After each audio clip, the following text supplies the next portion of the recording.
Hello students, আমি Sajal Das. Physics class by Sajal sir চ্যানেলে সবাইকে স্বাগত। আজ আমার আলোচনার বিষয় সরল দোলগতি।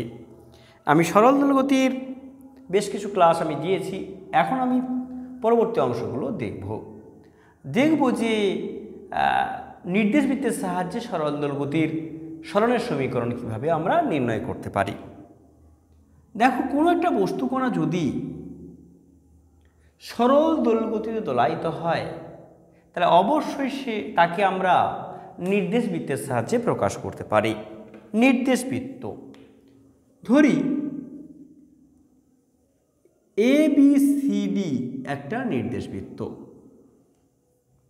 মানে কোনো কোণা যদি সরল দোলগতিতে থাকে অবশ্যই সে বৃত্তগতিতে আছে এবং তাকে নির্দেশ বৃত্তের সাহায্যে প্রকাশ করা হয়। মনে করি কোনো একটা বস্তুকণা এই ABCD নির্দেশ বৃত্তের বি বিন্দুতে অবস্থিত। বি বিন্দুতে আছে মানে বস্তুটা অরিজিনাল অবস্থান কোথায় আছে? ওই পরিধি থেকে ব্যাসের উপর লম্ব টানলে লম্বের পাদবিন্দুই মূলত কোণার অবস্থানকে নির্দেশ করে। একটা কথা বলি তোমাদের, এইখান থেকে আমি যদি এখানে কোণাটা যদি ধরে নিই, এখানে কোণাটা আছে যদি ধরে নেওয়া হয় তাহলে এখান থেকে লম্ব টানলে লম্বটা কেন্দ্রে পড়বে, মানে মূলত কোণাটা AC বরাবর সরল দোলগতি সম্পন্ন করছে এবং ও বিন্দুটা তার মধ্যবিন্দু। টি সময় পরে মনে করি কোণাটা পি বিন্দুতে এসেছে। তাহলে পি বিন্দুতে যদি আসে তাহলে কোণার অবস্থান নির্ণয় করতে গেলে কি করব আমরা? পি বিন্দু থেকে AC ব্যাসের উপর লম্ব টানব, লম্বের পাদবিন্দুই মূলত কোণার অবস্থান নির্দেশ করবে। মূলত কোণাটা সাম্যাবস্থান থেকে x দূরে আছে। কত কোণ করেছে? মনে করি কোণাটি থিটা কোণ করে। তাহলে এই কোণটা যদি থিটা হয় তাহলে এই কোণটা থিটা।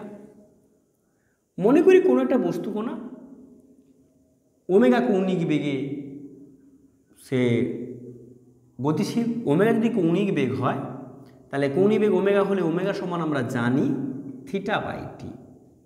কৌণিক বেগ ওমেগা সমান থিটা বাই টি। তাহলে থিটা সমান আমরা কি লিখতে পারি?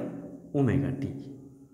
ওমেগা সমান কৌণিক বেগ, কৌণিক কম্পাঙ্ক বলা হয় বা কৌণিক বেগ বলা হয়। এখন যদি ওসি সমান সমান এটা কি? বিস্তার, মানে আমরা এই ওসির দূরত্বটাকে এ ধরছি। এইবার তাহলে আমরা চিত্রানুযায়ী লিখতে পারি যে ওপি, এই এন ত্রিভুজ ওপি ONP এর ক্ষেত্রে আমরা কি লিখতে পারি? সাইন থিটা সমান লম্ব বাই অতিভুজ, লম্ব মানে এক্স আর অতিভুজ কত? ওপি। আর ওপি যা ওসিও তাই, ওসি সমান ওপি সমান এ, এটা বিস্তার। অতএব এক্স সমান ওপি সাইন থিটা, আর ওপির জায়গায় আমরা কি লিখতে পারি? এ সাইন থিটা। আবার সাইন থিটার জায়গায় আমরা কি লিখতে পারি? থিটার জায়গায় ওমেগা টি লিখতে পারি। তাহলে অতএব এক্স সমান এ সাইন ওমেগা টি। সরল দোলগতিতে দোলায়িত কোনো কণার সরণের সমীকরণ এবং কণাটি অবশ্যই সাম্য অবস্থান থেকে যাত্রা করছে, এইভাবে তীর চিহ্নের দিকেও যাত্রা করছে। সাম্য অবস্থান থেকে তীর চিহ্নের দিকে যাত্রা করছে। এইবার একটা কথা বলি যে কণাটা সর্বদাই সাম্য অবস্থান থেকে যাত্রা শুরু করবে এমন কোনো কথা নেই। কণাটা সাম্য অবস্থান থেকে কিছুটা ফেজ ডিফারেন্স রেখে যাত্রা শুরু করতে পারে, মানে দশায় এগিয়ে থাকতে পারে বা দশায় পিছিয়ে থাকতে পারে। সেক্ষেত্রে কি হবে? সেক্ষেত্রে কেমন হবে? যদি কণাটা বি বিন্দু থেকে যাত্রা না করে যদি এইখান থেকে যাত্রা করতো, এইখান থেকে মনে করো টি বিন্দু থেকে যাত্রা শুরু করেছে, টি বিন্দু থেকে যাত্রা শুরু করে স্মল টি সময় পর মনে করো পি বিন্দুতে পৌঁছেছে, তাহলে এই সময় কত কোণ তৈরি করবে? এই কোণটা মনে করো টোটাল কোণটা থিটা, আর এই কোণটা মনে করো ফাই। তাহলে এই কোণটা কত হবে? এই কোণটা হবে কত, থিটা মাইনাস ফাই। তাহলে আমি এখান থেকে লম্ব টানবো, তাহলে এই কোণটা কত হবে, থিটা মাইনাস ফাই। তাহলে এখন আমরা লিখতে পারি, তাহলে এখন আমরা লিখতে পারি, এখন ইকুয়েশনটা কি হবে, এখন ইকুয়েশন আমরা লিখতে পারি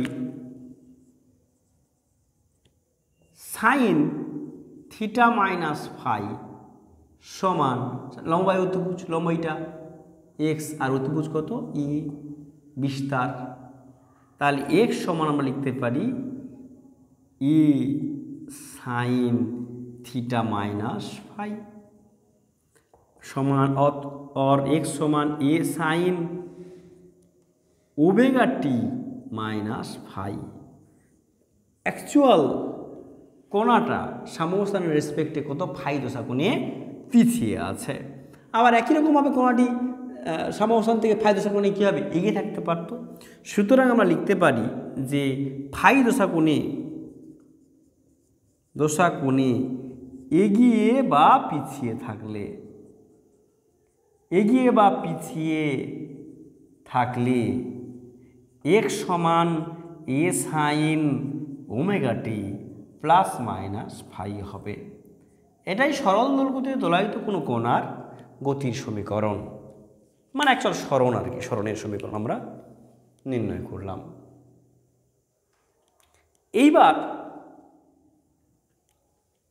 এইবার যদি কোণাটা গতিপথের প্রান্ত অবস্থান থেকে যাত্রা শুরু করতো তাহলে কী হতো, এটা কিন্তু সাম অবস্থান থেকে যাত্রা শুরু করলো এই কারণে তার গতির সমীকরণ কী এলো, সাইন এসছে। এবার যদি কোণাটি গতিপথের প্রান্ত অবস্থান থেকে যাত্রা শুরু করে তাহলে সেক্ষেত্রে কি হয়, গতিপথের যদি প্রান্ত অবস্থান থেকে ও যাত্রা শুরু করে এইরকম এ বি সি ডি একটা নির্দেশবৃত্ত, কোণাটি প্রান্ত অবস্থান থেকে মানে আমি এসি বরাবর সরল দোলগতি ও সম্পন্ন করছে ধরে নিচ্ছি। তাহলে এখান থেকে যাত্রা শুরু করা মানে কি একেবারে এক্সট্রিম লেভেল থেকে যাত্রা শুরু করছে, যাচ্ছে কিছু সময় পর কোণাটা মনে করো টি সময় পর মনে করি কোণাটা পি বিন্দুতে পৌঁছয় এবং কত কোণ করেছে, থিটা কোণ করেছে। ওর অবস্থান জানতে কি করব আমরা, পি বিন্দু থেকে এসি ব্যাসের উপর লম্ব টানব। তাহলে এখন আমরা তাহলে ওর কত সরণ পাচ্ছি, সরণটা এক্স আর বিস্তারটা কি ওপি সমান এ, ওপি যা ওসি তাই, ওসি সমান ওপি সমান এ সমান বিস্তার। তাহলে এখন কি লিখব, কস লিখব, কস থিটা সমান ভূমি অতিভুজ মানে ভূমিটা এক্স আর অতিভুজ কত ই, তাহলে এক্স সমান ই কস থিটা।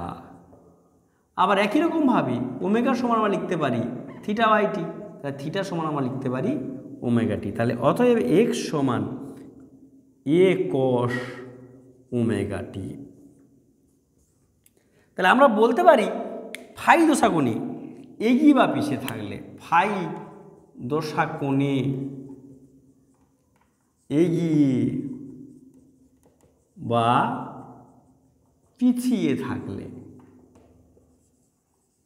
থাকলে এক্স সমান এ কস omega t plus minus phi. তাহলে এটা কিন্তু মূলত কোণাটি গতিপথের প্রান্ত অবস্থান থেকে যাত্রা শুরু করেছে। তো আমরা তাহলে নির্দেশবৃত্তের সাহায্যে আমরা সরল দোলগতিতে দোলায়িত কোনো কোণার গতি সমীকরণ বা সরণের সমীকরণ আমি দেখলাম।